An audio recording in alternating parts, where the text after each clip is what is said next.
आकाशवाणी लखनऊ से प्रस्तुत हैं प्रादेशिक समाचार।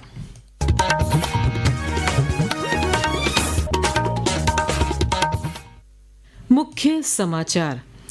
सर्वोच्च न्यायालय ने उत्तर प्रदेश मदरसा शिक्षा अधिनियम 2004 की विस्तृत संवैधानिक वैधता रखी बरकरार। इलाहाबाद उच्च न्यायालय के फैसले को किया रद्द। उत्तर प्रदेश ने प्रोजेक्ट वीरगाथा में देश भर में किया सर्वोच्च प्रदर्शन। सर्वाधिक नामांकन कराने वाले 50 जनपदों में राज्य के 18 जनपद शामिल। लोकसभा में विपक्ष के नेता राहुल गांधी आज एक दिवसीय दौरे पर पहुंचे अपने संसदीय क्षेत्र रायबरेली। शहीद चौक का उद्घाटन समेत कई परियोजनाओं का किया शुभारंभ। मथुरा में कैबिनेट मंत्री लक्ष्मी नारायण ने आज 11 दिवसीय ब्रज रज उत्सव का किया शुभारंभ। कहा, उत्सव से स्थानीय कलाकारों को मिलेगी पहचान। और नहाय खाए के साथ आज से शुरू हुआ 4 दिवसीय छठ महापर्व। कल होगा खरना का अनुष्ठान। नमस्कार। प्रदेश के समाचारों के साथ मैं मनीषा पाठक। अब समाचार विस्तार से। सर्वोच्च न्यायालय ने उत्तर प्रदेश मदरसा शिक्षा बोर्ड अधिनियम 2004 की संवैधानिक वैधता बरकरार रखी है। भारत के मुख्य न्यायाधीश DY चंद्रचूड़ और न्यायमूर्ति JB पारदीवाला और न्यायमूर्ति मनोज मिश्र की खंडपीठ ने आज 22 मार्च के इलाहाबाद उच्च न्यायालय के उस फैसले को रद्द कर दिया जिसमें इस अधिनियम को असंवैधानिक और धर्मनिरपेक्षता के सिद्धांतों के खिलाफ घोषित किया था। शीर्ष न्यायालय की इस व्यवस्था के अनुसार प्रदेश में मदरसे काम करते रहेंगे और सरकार को शैक्षिक मानक निर्धारित करने का अधिकार होगा। इससे पहले अप्रैल में शीर्ष अदालत ने विवादास्पद निर्णय पर रोक लगा दी थी। सर्वोच्च न्यायालय ने यह भी कहा कि मदरसा बोर्ड फाजिल, कामिल जैसी उच्च शिक्षा की डिग्री नहीं दे सकता क्योंकि ये विश्वविद्यालय अनुदान आयोग अधिनियम के विपरीत है। लखनऊ ईदगाह के इमाम खालिद रशीद फरंगी महली ने सुप्रीम कोर्ट के फैसले का स्वागत किया है। वीरगाथा 4.0 प्रोजेक्ट में प्रदेश ने देश भर में पहला स्थान हासिल किया है। देश में सर्वाधिक नामांकन कराने वाले 50 जनपदों में उत्तर प्रदेश के 18 जनपद शामिल हैं। पेश है एक रिपोर्ट। वीरगाथा प्रोजेक्ट रक्षा मंत्रालय और शिक्षा मंत्रालय भारत सरकार का एक संयुक्त कार्यक्रम है। इस परियोजना का उद्देश्य स्कूली छात्रों के बीच वीरता पुरस्कार विजेताओं और सशस्त्र बलों के कर्मियों के बहादुरी के कार्यों और उनकी प्रेरणादायक कहानियों को बढ़ावा देना है। वर्ष 2024-25 में वीरगाथा 4.0 प्रोजेक्ट के तहत 16 सितंबर से 31 अक्टूबर तक स्कूली छात्रों के ऑनलाइन नामांकन आमंत्रित किए गए थे। इस दौरान उत्तर प्रदेश ने अपने उल्लेखनीय प्रदर्शन से दिल्ली और बिहार जैसे राज्यों को पीछे छोड़ते हुए प्रथम स्थान प्राप्त किया। देश में सर्वाधिक नामांकन कराने वाले 50 जनपदों में पीलीभीत ने दूसरा स्थान हासिल किया है। आकाशवाणी समाचार कक्ष से राघवेंद्र त्रिपाठी। लोकसभा में विपक्ष के नेता राहुल गांधी एक दिवसीय दौरे पर आज अपने संसदीय क्षेत्र रायबरेली पहुंचे। यहां उन्होंने जनप्रतिनिधियों के साथ जिला अनुश्रवण और निगरानी समिति की बैठक की अध्यक्षता की। बैठक में केंद्रीय योजनाओं की समीक्षा की गई। इससे पहले राहुल गांधी ने पीपलेश्वर मंदिर में दर्शन किए। इस मौके पर उन्होंने नगर पालिका द्वारा निर्मित शहीद चौक का उद्घाटन और कई सड़क परियोजनाओं का शुभारंभ किया। उनके साथ अमेठी से सांसद किशोरी लाल शर्मा भी मौजूद रहे। मुख्यमंत्री योगी आदित्यनाथ की अध्यक्षता में कल हुई मंत्रिमंडल की बैठक में पुलिस महानिदेशक उत्तर प्रदेश चयन एवं नियुक्ति नियमावली 2024 को मंजूरी प्रदान कर दी गई। इसमें हाईकोर्ट के सेवानिवृत्त न्यायाधीश की अध्यक्षता में मनोनयन समिति गठित करने का प्रावधान किया गया है। वहीं DGP का न्यूनतम कार्यकाल 2 वर्ष निर्धारित किया गया है। केंद्र सरकार ने आवश्यक खाद्य पदार्थों की कीमतों को स्थिर रखने के साथ साथ किसानों को उचित मूल्य सुनिश्चित करने के लिए कई कदम उठाए हैं। इस क्रम में उपभोक्ता खाद्य तथा सार्वजनिक वितरण मंत्री प्रहलाद जोशी ने आज नई दिल्ली में भारत ब्रांड चावल और आटा योजना के दूसरे चरण का उद्घाटन किया। Bharat brand rice and Bharat brand आटा शुरू करने का निर्णय करके आज हमने लॉन्चिंग किया है। चावल 34 रुपीज में, आटा का under Bharat brand will be available at the MRP not exceeding 30 rupees. Mathura में आज से 11 दिवसीय ब्रज रज उत्सव का शुभारंभ किया गया। मेले का उद्घाटन कैबिनेट मंत्री चौधरी लक्ष्मी नारायण और सांसद हेमा मालिनी ने किया। मेले में प्रसिद्ध कलाकार आशुतोष राणा महानाट्य हमारे राम का मंचन कर रहे हैं। कैबिनेट मंत्री लक्ष्मी नारायण ने कहा कि इस मंच पर पूरे देश के संगीत की झलक देखने को मिलती है। ये बहुत अच्छा एक संगीत की विभिन्न विधाओं का ऐसा संगम है कि जो अन्यत्र देखने को कहीं नहीं मिलता है।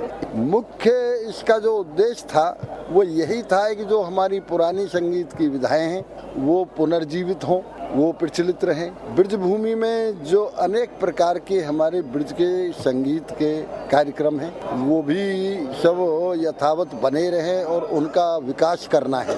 यहाँ जो लोकल भी हमारे कलाकार हैं उनके विकास के लिए भी ये एक बहुत अच्छा माध्यम है। ये समाचार आप आकाशवाणी लखनऊ से सुन रहे हैं। ताज़ा समाचार जानने के लिए आप हमारी वेबसाइट news.on.air.gov.in पर लॉगिन कर सकते हैं। इसके साथ ही आप प्रादेशिक समाचारों का ये बुलेटिन हमारे YouTube channel news on AIR Lucknow पर भी सुन सकते हैं। समाचारों में आपका फिर स्वागत है। नहाय खाए के साथ लोक आस्था के महापर्व छठ की आज शुरुआत हो गई। पूजा के पहले दिन राज्य की प्रमुख नदियों के घाटों पर पवित्र स्नान और पूजा के लिए श्रद्धालुओं का तांता लगा रहा। कल खरना का अनुष्ठान होगा। इसके बाद छठ व्रतियों का 36 घंटे का निर्जला उपवास शुरू हो जाएगा। प्रदेश के संसदीय कार्य मंत्री सुरेश कुमार खन्ना ने छठ महापर्व के दृष्टिगत जिलाधिकारी लखनऊ और नगर आयुक्त को सभी घाटों और पूजा स्थलों पर व्यापक साफ सफाई के साथ सभी व्यवस्थाओं को सुदृढ़ करने के निर्देश दिए हैं। मथुरा के वरिष्ठ पुलिस अधीक्षक शैलेश कुमार पांडे ने बताया कि लोगों को छठ पर किसी तरह की असुविधा न हो, इसके लिए पुख्ता इंतजाम किए गए हैं। यहाँ भी काफी संख्या में श्रद्धालु छठ पर्व के अवसर पर यमुना जी में आकर पूजन करते हैं। ये पूजन 7 तारीख को शाम में और 8 मॉर्निंग अर्घ देके जो श्रद्धालु हैं व्रती पूजा करते हैं, उसको लेके व्यापक सुरक्षा व्यवस्था सुनिश्चित कराई जा रही है। और जल के अंदर में भी गोताखोर तथा हमारी फ्लड पीएससी की जो डिप्लॉयमेंट है वो रहेगी। सिविल पुलिस और पीएससी के हमारे डिप्लॉयमेंट आसपास घाटों और आसपास रहेगा। काफी संख्या में महिलाएं इस व्रत को करती हैं और आती हैं। उनकी सुरक्षा को देखते हुए सादे में तथा वर्दी में महिला पुलिसकर्मियों की भी डिप्लॉयमेंट की जा रही है। अमरोहा के वासुदेव तीर्थ स्थल समेत अन्य सरोवरों पर पूजा के विशेष इंतजाम किए गए हैं। वाराणसी में गंगा के घाटों और सरोवरों पर एनडीआरएफ के जवान तैनात किए गए हैं। कुशीनगर में भी छठ के पर्व को लेकर खास तैयारियां की गई हैं। पेश है हमारे प्रतिनिधि की एक रिपोर्ट। लोक आस्था का महापर्व सूर्य षष्ठी यानी छठ पर्व आज से पूरी आस्था और श्रद्धा के साथ शुरू हो गया। छठ व्रतियों ने आज शाम कद्दू की सब्जी व चावल खाकर अपना व्रत शुरू किया। कल शाम खरना पूजन कर छठ व्रती प्रसाद में रसिया खीर ग्रहण करेंगे। तत्पश्चात पुनः निर्जला व्रत रहते हुए गुरुवार को डूबते हुए भगवान सूर्य की आराधना कर अर्घ देंगे तथा शुक्रवार को उगते हुए भगवान सूर्य को अर्घ देकर अपना व्रत संपन्न करेंगे। इस महापर्व को लेकर जहाँ छठ घाटों की साफ सफाई की जा रही है, वहीं रोशनी के विशेष प्रबंध भी किए जा रहे हैं। छठ पर्व को लेकर बाजारों में चहल पहल बढ़ गई है। विवेक पांडेय, आकाशवाणी समाचार, कुशीनगर। त्योहारों के दौरान रेलवे आज एनसीआर से देश के विभिन्न भागों के लिए 22 विशेष रेलगाड़ियों का परिचालन कर रहा है। ये ट्रेनें गोरखपुर, सहरसा, जयनगर, पटना, मुजफ्फरपुर, दरभंगा, सिकंदराबाद और मालदा टाउन के लिए चलाई जा रही हैं। रेलवे के अनुसार छठ पूजा के दौरान यात्रियों की सुविधा के लिए इस महीने की 2 तारीख से 8 तारीख तक 145 अतिरिक्त विशेष ट्रेन चलाई जा रही हैं और प्रतिदिन लगभग 2 लाख अतिरिक्त यात्रियों की यात्रा सुगम बनाई जा रही है। प्रदेश के यात्रियों की सुविधा के लिए उत्तर मध्य रेलवे आज 3 विशेष रेलगाड़ियां चला रहा है। वहीं कल 8 विशेष रेलगाड़ियों का संचालन किया जाएगा। इसी के साथ 33 गाड़ियां उत्तर मध्य रेलवे परिक्षेत्र से होकर गुजरेंगी। वन राज्य मंत्री अरुण सक्सेना कल करतनिया घाट से पर्यटन सत्र का शुभारंभ करेंगे। दुधवा नेशनल पार्क भी कल से पर्यटकों के लिए खोल दिया जाएगा। पहले इसके खुलने की तिथि 15 नवंबर निर्धारित की गई थी। पीलीभीत टाइगर रिजर्व में भी कल से नया पर्यटन सत्र शुरू हो जाएगा। प्रभागीय वनाधिकारी मनीष सिंह ने बताया कि इस बार सैलानियों के लिए सुविधाएं बढ़ाई गई हैं। विश्व सॉफ्ट टेनिस चैंपियनशिप में लखनऊ की तनुश्री पांडे ने रजत पदक जीता है। चीन के जिंगशान में खेली जा रही चैंपियनशिप के अंडर 21 महिला सिंगल्स फाइनल में तनुश्री को चीन की सियांग मिन यू से 3-4 से हार का सामना करना पड़ा। इससे पहले तनुश्री ने सेमीफाइनल मुकाबले में जापानी प्रतिद्वंदी को 4-3 से हराया। अंत में मुख्य समाचार एक बार फिर। सर्वोच्च न्यायालय ने उत्तर प्रदेश मदरसा शिक्षा अधिनियम 2004 की विस्तृत संवैधानिक वैधता रखी बरकरार। इलाहाबाद उच्च न्यायालय के फैसले को किया रद्द। उत्तर प्रदेश ने प्रोजेक्ट वीरगाथा में देश भर में किया सर्वोच्च प्रदर्शन। सर्वाधिक नामांकन कराने वाले 50 जनपदों में राज्य के 18 जनपद शामिल। लोकसभा में विपक्ष के नेता राहुल गांधी आज एक दिवसीय दौरे पर पहुंचे अपने संसदीय क्षेत्र रायबरेली। शहीद चौक का उद्घाटन समेत कई परियोजनाओं का किया शुभारंभ।